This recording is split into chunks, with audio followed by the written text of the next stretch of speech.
Hey guys, what's up? It's Monkey. I'm back for another video. In today's video, we're bringing back my favorite what if. What if Goku had a sister? The story of Terza. However, today we won't be covering Terza. No. We'll be covering her son and what happened to him in the future timeline. Obviously in the original Dragon Ball, you've got the history of Trunks, and this is going to be the history of Rapini. If you're new here, this is what if Goku had a sister. This is a 9-part long story, so you might want to go back and watch the last few parts. I know it's been a while since the last part, so feel free to rewatch if you need a refresher. Before we do get into this though, I want to let you all know that I am back, so don't worry about me going anywhere. If you do enjoy this video, be sure to leave a like and subscribe with post notifications on. But with all that, let's not waste any more time and get straight into it. On the lookout, Rapini stands in front of Piccolo, who is meditating, Kami behind him. They narrowly escaped from the androids with their lives. But in Rapini's timeline, the Z-Fighters weren't so lucky. Goku tragically died from the heart virus, and this led to Terza having lost her brother, her and Broly moving off-world, back to planet Alia. There, King Atlas welcomed them back. They had no clue the fatal error that had been made. On May 12th, 767, the androids attacked. The first to arrive at the scene was none other than Piccolo. There, he was greeted by a very familiar face. One that had gone missing. It was Nappa. He was already in Super Saiyan, and besides him was Dr. Gero. He told Nappa to eliminate Piccolo, and they would soon take out Son Goku. This was the first major tragedy in the future timeline. Piccolo battled it out with Nappa, and despite the Z-Fighters rushing to get there, Gohan being the first, he witnessed something truly horrific. Piccolo had not been prepared for the androids, and with infinite energy, after wearing him down, Nappa got the jump on Piccolo, killing him in an instant with a blast. This rendered the Dragon Balls, which had been already useless, as I think they'd been gone for about 6 months, they were completely useless now. Obviously because Kami dies too. Gohan was horrified and he powered up, angered. He questioned Nappa. What had happened? Why had Nappa just killed Piccolo? He took this as an opportunity to allow Dr. Gero to escape. And from here, this goes as the story we know. Gero frees 17, 18 and 13, as well as 14 and 15. He doesn't free Android 16 just yet. That's kind of like a last resort. Obviously, he then gets killed and Gohan arrives with the entire gang. Despite Tien and Yamcha having Kaioken, I have to keep it honest with you guys, they're killed. Krillin and Gohan, they managed to barely escape. But I mean, this is 5 androids and they're honing in on them. They luckily use a solar flare and from there they're able to escape. They're forced into hiding until the return of Terza and Broly from planet Alia. Of course, they sensed this on Alia and began preparing their return. However, what they don't know is that Terza is actually pregnant. And unfortunately, the trip is at least a few months. Sadly, in these few months, Krillin and Gohan try to fight the androids again. And on one of these outings, Krillin doesn't survive, thus making Gohan the last remaining Z-Fighter. Upon arrival, the androids greet Terza and Broly. They are not ready for this, and Broly is forced to fight them instantly. Broly is the main reason they're able to make it out of this alive, his strength constantly growing. Terza was in shock at seeing Nappa, but there's no time to question things, so they quickly run away, fleeing into the distance. They find Gohan and hide with Bulma and Chi-Chi. The Earth has been destroyed. It's been absolutely decimated, and Gohan's anger regularly grows. Frustrated. They're supposed to be the heroes of the earth. They're supposed to be Super Saiyans. So how could some robots be this much stronger than them? With this, Terza later gives birth to Rapini. During this time, they didn't really fight the androids as they needed a plan of attack and they wanted to train. However, now being a mother, Terza goes through a kind of radical change. She becomes kind of apprehensive to going out to fight. And who can blame her? She has a kid. That's a big deal. Obviously, they need to stop the androids, and she's not opposing that, but she doesn't think they should just rush into this. She hasn't really trained in the last 7 months. They were off-world, and let's not forget, there's a total of 7 androids. They need to train hard. So with this, Bulma builds a gravity room, and the androids continue to terrorize the Earth whilst Gohan and Broly train together, with Terza occasionally joining them. They decide that they're going to train for a while, about a year and let's say 6 months. Gohan quickly grows into a fine young man. He's grown in strength, and so has Broly, but it's still nowhere near enough for the androids. Broly isn't one to be arrogant, but he was able to fight them off. Gohan seems to be a bit more cautious. He had watched the androids kill Piccolo and all the other Z fighters. He knew that even if they were able to take out one or two, they had to be careful that one or two others might not just come behind them and backstab and hit them with a sucker punch. Interestingly, some of the androids had actually fought each other, but they weren't really sure what was going on there. They had watched a video on Bulma's Capsule Corp technology, but they couldn't really tell. It looked like Nappa had done something. It was unclear. Gohan decides to go check this out, but he gets caught by none other than Nappa himself, who he ends up fighting. Gohan powers up to Super Saiyan, and so does Nappa. They fight at a decent pace. Gohan is actually around Nappa's level. The issue is the infinite engine. 17 and 18 eventually arrive, and Gohan sees them as they both blast him, trying to finish him off, but he was ready for this, and he has an escape route. Gohan quickly flies for a building, and with that, he's supposedly gone. He travels underground, getting away from the androids. Gohan tells Broly they're going to need a plan of attack that divides and conquers the androids. Tessa says that she can help and act as bait. Obviously, since raising a child, she hasn't got stronger, but she starts training at a pretty decent level, and Tessa's always been someone who loved fighting, and the loss of her friends and the birth of her child would definitely have a huge effect on her. It would come as a shock. Part of her felt as if she still had her family, and that when this was over, they could just revive their friends. And I think that was her fatal error. Tessa took for granted what she already had. She held value in the things she held close to her, and she took those for granted. It wasn't selfishness so much as it was optimism, or perhaps foolishness. She was the only one who hadn't fought the androids at once. After much training, she was at a decent level now, and Gohan was significantly stronger than her. So was Broly. Broly only had the Ikari form. He had not gone to train with King Kai like in the past timeline. He only had the Ikari, and Super Saiyan had been what he'd been working toward. However, there was a growing worry that Broly might not be able to actually achieve Super Saiyan. Rapini was now about 4 or 5, and he'd been training too, albeit he was still a child, but he did have great potential. He didn't get to go outside that much, and that was a bit frustrating for him. Of course, he could at times, but Chi-Chi especially was constantly worried. Then the fateful day came. They had devised a plan, and the androids attacked a city that had slowly actually been rebuilding. Earth hadn't been destroyed completely of its citizens. Tersa acted as bait. She came out, drawing them away. In doing so, she actually had to take a slash directly to her eye from Android 13. She hadn't seen it coming. Android 13 had come straight at her, slicing at her. Broly then took Android 17 and 18, whilst Gohan took away 14, 15, with 13 following suit after. He managed to defeat Android 14 and 15 with 2 double ki blasts, exploding both of them. He then began unloading multiple kicks and punches on Android 13, but Android 13 was significantly stronger than the other two. During this, Broly was also able to eliminate Android 18. Nappa, seeing this, vanished. What they hadn't been ready for was what he would return with. Going to Jiro's lab, Nappa would awaken Android 16. He had planned this as a contingency. If any androids died, he would bring out 16. Gohan was similar enough to Goku to where he had completely locked onto him, and boy was he coming. Gohan continued to fight Android 13 tirelessly and began to work his way towards Broly. Just as Nappa arrived at 16, he realised if another android came in, their plan wouldn't work. They had failed. How much longer would they be tormented by the androids? Would they continue to suffer and fight? He despised it. He hated the constant fighting and he hated the constant fear. There was now another android. He had just killed 2 and Broly had just killed 1. Just as he realised this, Android 13 attempted to absorb his fallen brothers. Gohan felt the power from him surge. Now obviously, Gohan can't sense his ki, but he could clearly see that Android 13 was powering up and he knew this was bad news. He looked at all the androids and in a split second, Gohan made an unthinkable decision. He knew what he had to do. It wasn't something he'd wanted to do, but it was something that had been at the back of his mind. He looked around and realised he would never get a chance like this again. He watched as Nappa struggles and then seemingly punches Android 16. Gohan knew he no longer had any choice. He shouted for Broly to shove Android 17 as close as he could to him and then run.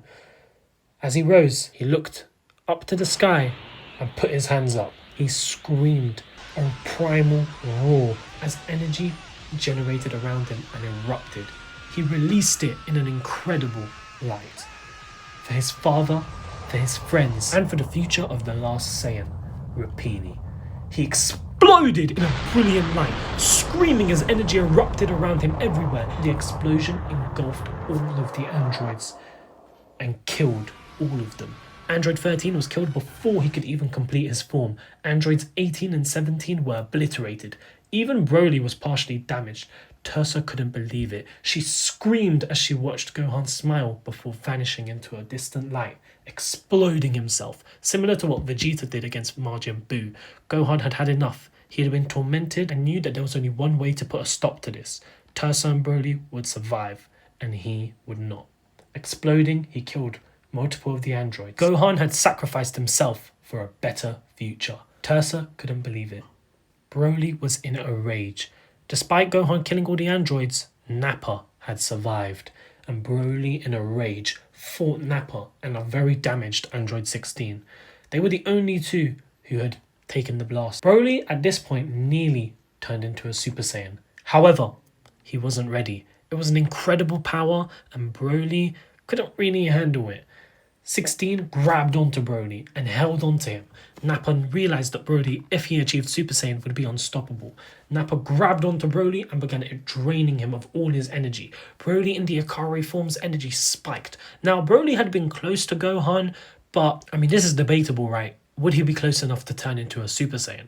We know that the death of his long-term father, Paragus, definitely would make him turn into a Super Saiyan. But Gohan's some kid he only knew for 2 or 3 years. Obviously, they would be great friends and they had trained together. But I'm not so sure that would be enough for Broly to turn into a Super Saiyan. Paragus was still alive as well. Nappa continued to drain him of his energy, growing in strength. Broly was only saved by Tursa using a technique she hadn't used in ages. She threw an artificial moon into the sky. This didn't stop Nappa from blasting Broly's arm off, completely disintegrating it. He had done this in desperation as he and 16 flew away. Tursa looked up at the moon, turning into a golden Uzaru. She wreaked havoc as Broly could only hide under the rubble, bleeding profusely from his one arm. Eventually, Tursa became a human several hours later, but the damage was done. Yes, she had saved Broly, he had lost an arm. Gohan was gone, and so were the majority of the androids. Nappa and 16, however, still lived. And they were hungry to snub out the last 2 lives and complete Dr. Jiro's plan. Jiro had lost everything. Now, he would make sure to take it from them too. Broly was bedridden for many months. Bulma was able to more or less patch him up, but it still hurt like hell to only have one arm. Tursa raised her child, and regarding the topic of androids, well, they didn't really speak much about it. They had one chance, and they had kind of blew it. Whilst Tursa would profusely train from that moment, realising the error she had made, they were dealing with Nappa, who was a Saiyan, just like them. He was also training and growing in strength. Jiro had weaponized the only thing that made the Saiyans constantly able to compete against their enemies, their own strength, the ability to train and get Zenkai. Eventually a teenager, Rapini decided he had had enough of being locked away like a bird in a cage, and one day snuck out to get a glimpse of these androids, flying away in the dead of night. There, he saw it for the first time in a city. The city exploded, and from the smoke came a villain. He held 2 fingers up. He was searching for them. At first, fear took hold of Rapini as he looked at Nappa and 16, but then it was only hate. Tursa scolded the boy when she found him back. She had been worried sick. How could he have done such a thing? They had both been training, and Tursa was much stronger, but to kill Nappa would be hard. He had infinite energy and was a Super Saiyan that was regularly growing in strength, and certainly had gotten much stronger in the last few months.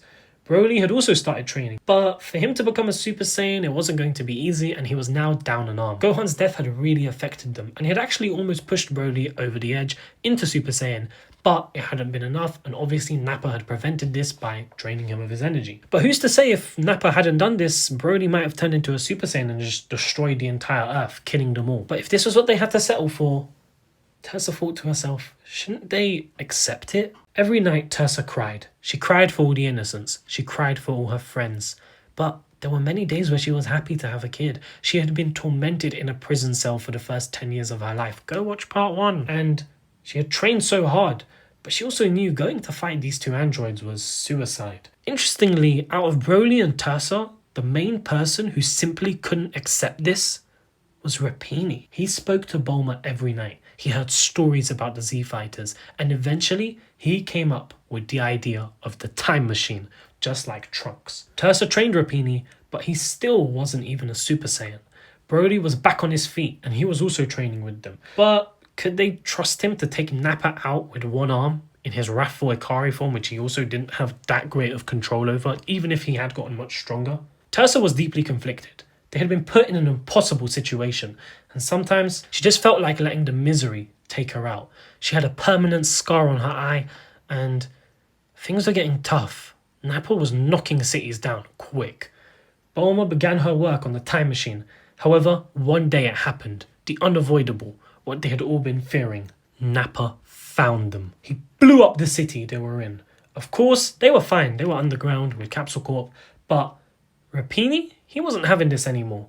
He had trained and he was ready. They had to stop hiding. It had been years since they last fought him, and so he chased after Nappa, Broly also chasing after his son. Nappa spotted him and the battle began. It was a gruesome fight. Nappa seemed like a husk of even his former self a couple years ago. He was now just a killing machine. Android 16 demanded that Goku's sister come out, to which she did, hesitant at first. Gon was the brave woman who was ready to die for Alia and had fought her brother Raditz. She had things that she valued now that she was terrified to lose. Innocent lives, her son, and plus she had been off-world anyways when the androids had attacked. If she had been here, maybe things would have been different. Rapini continued to battle, and eventually he thought he saw an opening as he rushed at Nappa, targeting it. But Nappa was 2 steps ahead. He saw this and went in for a killing blast. Tursa screamed. Was she about to watch her son get blown to smithereens? But luckily for her, Broly pushed his son out of the way, taking the blast himself. He didn't die, but blood seeped from his chest. He fell out of the sky, out of his Ikari form, and down to the ground. Broly was a fighter who would constantly grow in strength, but against the androids who had infinite energy, he was nullified. Unless he went into Super Saiyan and possibly destroyed the Earth, there was nothing he could do. Rapini fell into a blind rage. Of course, he had some of Broly's cells. He began to battle with Nappa in his base form, and suddenly it began to rain. Tursa screamed, rushing to her husband's aid as Android 16 chased after her. Tursa was luckily able to move Broly just in time. Rapini continued to battle against Nappa as the rain continued to pour. He was furious. He didn't care anymore. He screamed as a green aura swelled around him. He couldn't believe that this man had once been a friend of theirs. This man was a cold-hearted killer who had just killed his father in front of him.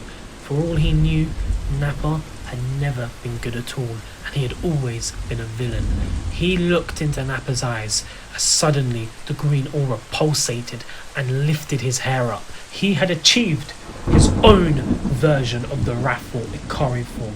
Charging up a burning blast, he teleported in front of Android 16, exploding him, killing him in an instant. Then he teleported again, rushing at Nappa, landing a full power punch to his face. Blood seeped around Nappa's face, but he was still emotionless. The two continued to fight, and this would not be their last fight.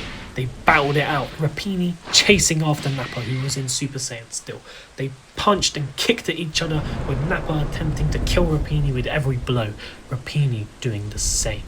Tursa rushed Broly away, and Rapini knew that he wasn't going to be able to kill Broly. He still needed to train this form. He was angry with himself. He had let this man torment his family, his friends, and again they were running away. Again they were leaving the Earth defenseless. And so Rapini fired a blast, attempting to kill Nappa, but he knew it wouldn't. A few days later, Broly died from internal injuries. Rapini screamed and cried when this happened. He and Tursa went to fight Nappa immediately in a blind rage. Bulma tried to stop them, but it was useless. Tursa screamed and wailed on Nappa. Any former feelings she might have had for him to go easy on him, they were completely gone. Nappa slammed her into the ground and she grabbed onto his fist as he tried to kill her. He crushed her as she was pushed back, her feet digging into the ground. She couldn't keep pushing until she took a knee and then another knee. Nappa's fist was crushing her. The ground beneath her was cracking. She was luckily saved by her son, who delivered a huge kick to Nappa's head, sending him flying. He picked up his mother, telling her they couldn't show weakness before Nappa.